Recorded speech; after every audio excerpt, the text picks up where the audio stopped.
Yeah. What you gotta say now? what are you doing? No, you know what? No more good. You said on Vanessa. I'm sorry. I apologize. KO.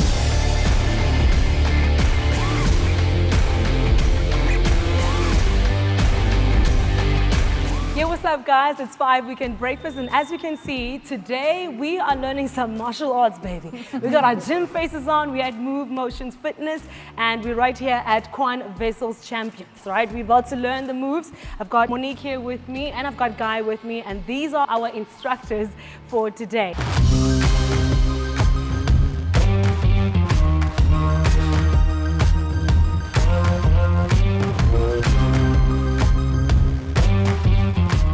How long have you been doing martial arts?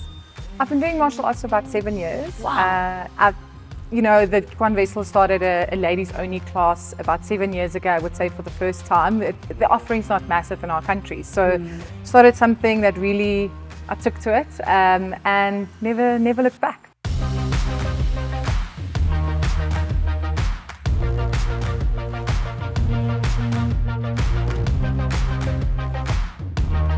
Tell me about your physique, right? Do you have to be big, muscular, tall to be involved in jiu-jitsu? My man, I'm 5'3".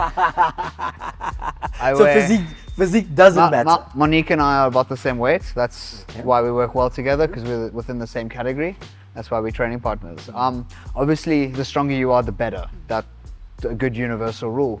But the whole point of jiu-jitsu or grappling is being able to use submission holds and leverage to manipulate bigger people. So size doesn't physically, matter. not emotionally. Yes. You've probably seen in wrestling, they do something called shooting for like a double leg or single leg. But in order to do that, I need to be able to get underneath you very quickly. I want to change level, take a tiny step forward, and I'm going to drive my front knee to the ground, aiming to get as deep underneath her as possible so that you can see she starts folding under my legs. I connect, my head is outside and I'm looking up to the sky. Don't want to have a bent posture. Boom. Then I can easily pick her up and take her down gently. But we're not going to worry about the takedown for now.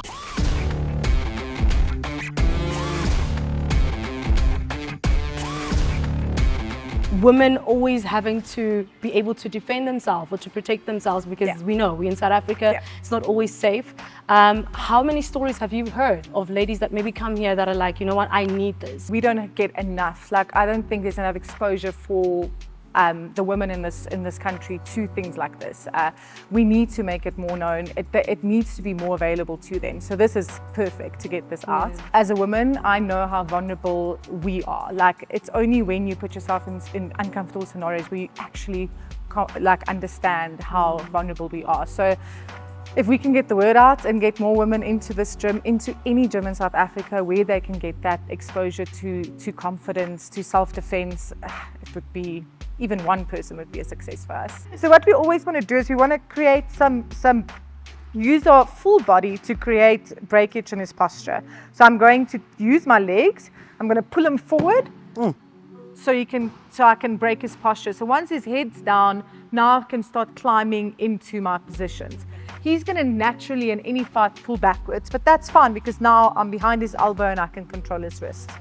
Okay, so this is what I wanted. When he was sitting all the way up there, it's really hard for me, and now I'm coming up and I've got no break. But if I do this, I just want one position. I want to get some connection onto a hand.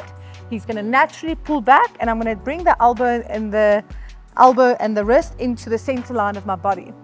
As soon as it's in the center line, it means that I can put my foot on the mat and get a bit of an angle.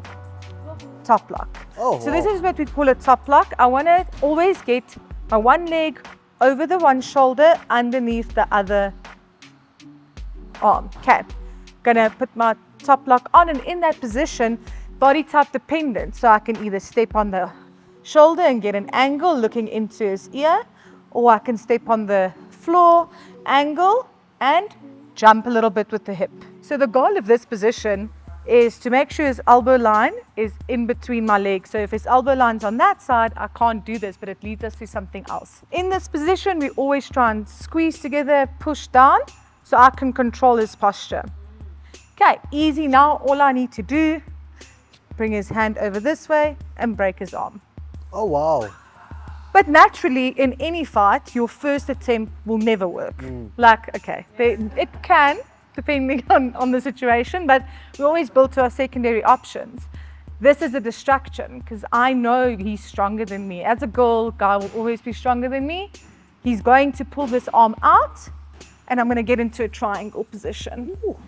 Now all we have to do is step again on the hip on the other side, angle the other way. The reason we do that is to make sure the arm covers the neck.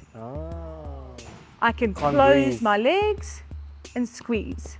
And so from a competitive perspective, that's why I always say you build to your secondary options. Your first option is like a bonus if that works. So my plan is always that triangle. So again, like I said, when we are, guys never gonna sit here. There's always gonna be resistance. So you're gonna do this a few times. It's about being consistent and making sure until you get it. You have to attempt a few times. He might try stand up now. As he stands up, that's fine. So now start building. Oh. So that's what you see in MMA. Yeah. Okay. Let's talk about the money. do you make enough money to, keep yourself afloat?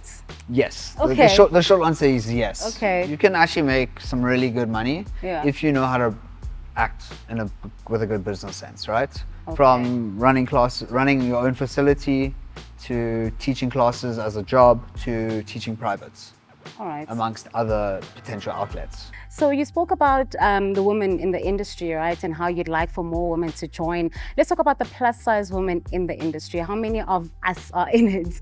Any sized women, any age woman in our community and in other communities in the sport. So from a martial arts perspective, sporting wise, we have weight divisions. So all the girls compete in their weight divisions and each of the divisions have their ladies. It's a very inclusive environment. So yeah, it's built for everyone.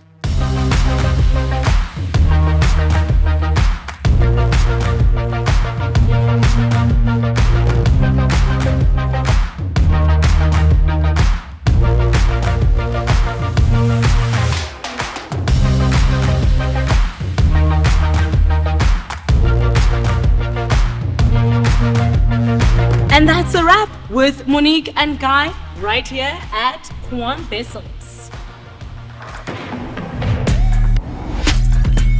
This is 5FM.